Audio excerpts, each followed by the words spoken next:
আসসালামু আলাইকুম। আজকে আমি আপনাদের সাথে খুবই চমৎকার একটা 3 কোণা হাতার ডিজাইন তৈরির নিয়ম শেয়ার করব। আপনারা আপনাদের কামিজের অথবা গোলজামার সাথে এই ডিজাইনের হাতাটা খুব সহজেই বানিয়ে নিতে পারেন।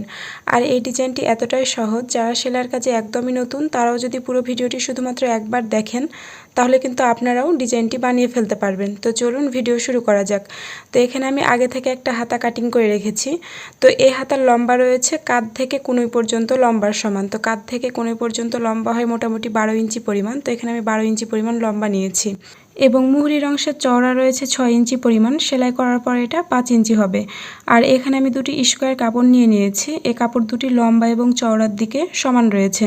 দেখুন, লম্বাতেও রয়েছে 17 ইঞ্চি পরিমাণ এবং চওড়াতেও রয়েছে 17 ইঞ্চি পরিমাণ। তো আপনারা এটা চাইলে 16x16 নিতে পারেন। তো এখন আমরা কাপড়টিকে প্রথমে এভাবে একবার ভাঁজ করে নেব। তো কাপড়টিকে ভালোভাবে ভাঁজ করার পর কাপড়টিকে এই সাইড থেকে আরও একবার ভাঁজ করে নিতে হবে। তো দেখুন, আমি কিন্তু কাপড়টিকে কোণা করে 2বার ভাঁজ করে নিয়েছি। এখন আমাদের হাতার মুহুরির মাপটা নিতে হবে। তো সেলাই করার পর এটা হবে 5 ইঞ্চি, কিন্তু হাতাটি যেহেতু একবার ভাঁজ করা রয়েছে তাই 5-এর দ্বিগুণ হয় 10 ইঞ্চি, কিন্তু নিচের কাপড়টি যেহেতু 2বার ভাঁজ করা রয়েছে তাই 10কে 4 দিয়ে ভাগ করলে হয় 2.5 ইঞ্চি পরিমাণ, তাই না? তো আমাদের ওপর থেকে 2.5 ইঞ্চি পরিমাণ নিতে হবে। তো কাপড়টির যেখানে 2.5 ইঞ্চি পরিমাণ চওড়া হয় সেখানে প্রথমে একটা দাগ কেটে নিতে হবে। তো এরপর আমাদের কাপড়টির এই যে ওপর থেকে মিডল পর্যন্ত দূরত্বটা মাপতে হবে। তো এখানে দূরত্ব হচ্ছে 1.5 ইঞ্চি পরিমাণ, কিন্তু এই কর্নারের দিকে এটা কিন্তু 2 ইঞ্চি হচ্ছে। তো আমাদের কর্নারের দিকেও 1.5 ইঞ্চিতে মার্কিং করতে হবে। একইভাবে এই সাইডেও 1.5 ইঞ্চিতে মার্কিং করতে হবে। তো এইভাবে কর্নারের দিকটা মার্কিং না করলে হাতার এই যে ঘেরটা কিন্তু অনেকটা বেড়ে যাবে। এ কারণে আপনারা কর্নারের অংশটাকেও মার্কিং করে নেবেন। তো দেখুন, কাপড়টি কাটিং করা হয়ে গিয়েছে। আর এখান থেকে আমাদের দুটি হাতার নিচের অংশ বের হয়ে যাবে, যেহেতু আমরা 2 পাট কাপড় নিয়েছিলাম। তো এখন আমরা এই যে নিচের কাপড়টিকে হাতার সাথে এভাবে করে সেলাই করব। তো প্রথমে আমাদের হাতার কাপড়টিকে মুহুরির মাপ অনুযায়ী সাইডের অংশটা সেলাই করতে হবে। এরপর নিচের কাপড়ের সাথে জোড়া দিতে হবে।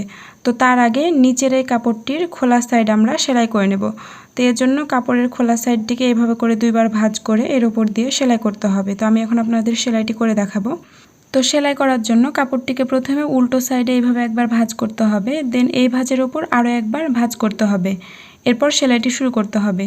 তো এটা খুবই সহজ। আপনারা যদি শুধুমাত্র একবার পুরো ভিডিওটি মনোযোগ দিয়ে দেখেন তাহলে আশা করি বুঝতে কোনো প্রবলেম থাকবে না।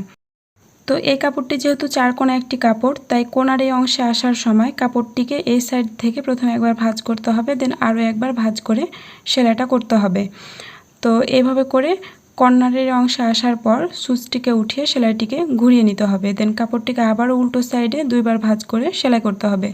তো আশা করি আপনারা এই পর্যন্ত পুরো বিষয়টি বুঝতে পেরেছেন। তারপরে কোনো প্রবলেম থাকলে কমেন্ট করে জানাতে পারেন। আর আপনারা যারা এখন আমার চ্যানেলটিকে সাবস্ক্রাইব করেননি তারা অবশ্যই চ্যানেলটিকে সাবস্ক্রাইব করে পাশে আসা বেল বাটনে অল ক্লিক করে দেবেন। তাহলে পরবর্তীতে কোনো ভিডিও আপলোড করলে সেই ভিডিওর নোটিফিকেশান আপনারা সবার আগে পেয়ে যাবেন। তো এইভাবে করেই পুরো কাপড়টিকেই কিন্তু সেলাই করতে হবে। তো বাকি সেলাইটা আমি অফ ক্যামেরায় করে নেব। তো দেখুন, আমি অফ ক্যামেরায় পুরো কাপড়টিকেই ঘুরিয়ে ঘুরিয়ে সেলাই করে নিয়েছি। তো এখন আমাদের হাতার ওপরের অংশটা সেলাই করতে হবে। তো এখানে আমি কাপড়টিতে আগে থেকে মুহুরির মাপ অনুযায়ী মার্কিং করে রেখেছি। তো এখন আমরা এই দাগ অনুযায়ী প্রথমে সেলাই করে নেব। তো এ ধরনের হাতা সেলাই করার জন্য প্রথমেই কিন্তু হাতার সাইডের অংশটা সেলাই করে নিতে হবে, তারপরে নিচের কাপড়টি ওপরের কাপড়ের সাথে অ্যাটাচ করতে হবে।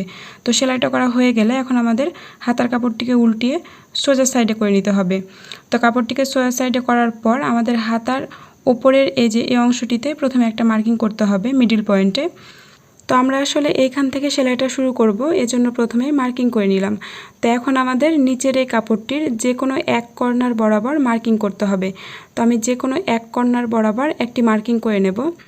তো আমি এই কর্নার অনুযায়ী এই অংশটিতে মার্কিং করে নিচ্ছি। তো আপনারা যে কোনো কর্নার থেকেই কিন্তু মার্কিংটা করতে পারেন, শুধু খেয়াল রাখবেন যেন এটা কর্নারের সাথে মিল থাকে। তো এবার আমরা নিচের কাপড়টির ওপর এই মার্কিং করা অংশটিকে এইভাবে করে রেখে দুটি কাপড় একসাথে মিলিয়ে ধরে সেলাই করে নেব। তো এখানে আমি হাতার কাপড়টিকে রেখেছি সোজা সাইডে এবং তার উপরের কাপড়টিকে রেখেছি উল্টো সাইডে, এবং দুটি কাপড় একসাথে কর্নার অনুযায়ী মিলিয়ে ধরে সেলাই করে নিচ্ছি। তো আপনারা এই অংশটুকু একটু সাবধানের সাথে সেলাই করবেন, যেহেতু দুটি কাপড়ই গোল হয়ে আছে তাই কাপড় দুটি সেলাই করার সময় কাপড় কুঁচকে যাওয়ার ভয় থাকে। তো আপনারা এই যে নিচ থেকে কাপড়টিকে বের করে এবং ওপরের কাপড়টিকে ভালোভাবে ধরে সেলাইটা করবেন। আর এই ডিজাইনের হাতা বানাতে দুটি হাতার জন্য টোটাল 1 গজ পরিমাণ কাপড় লাগবে। নিচের অংশের জন্য লাগবে হাফ গজ এবং ওপরের অংশের জন্য লাগবে হাফ গজ, টোটাল 1 গজ। তো এইভাবে করে কিছুটা অংশ সেলাই করে আসার পর আমরা সেলাইয়ের সুবিধার জন্য হাতার কাপড়টিকে নিচের কাপড়ের ভেতর দিয়ে এই সাইডে করে নেব, তাহলে আমাদের সেলাই করতে সুবিধা হবে।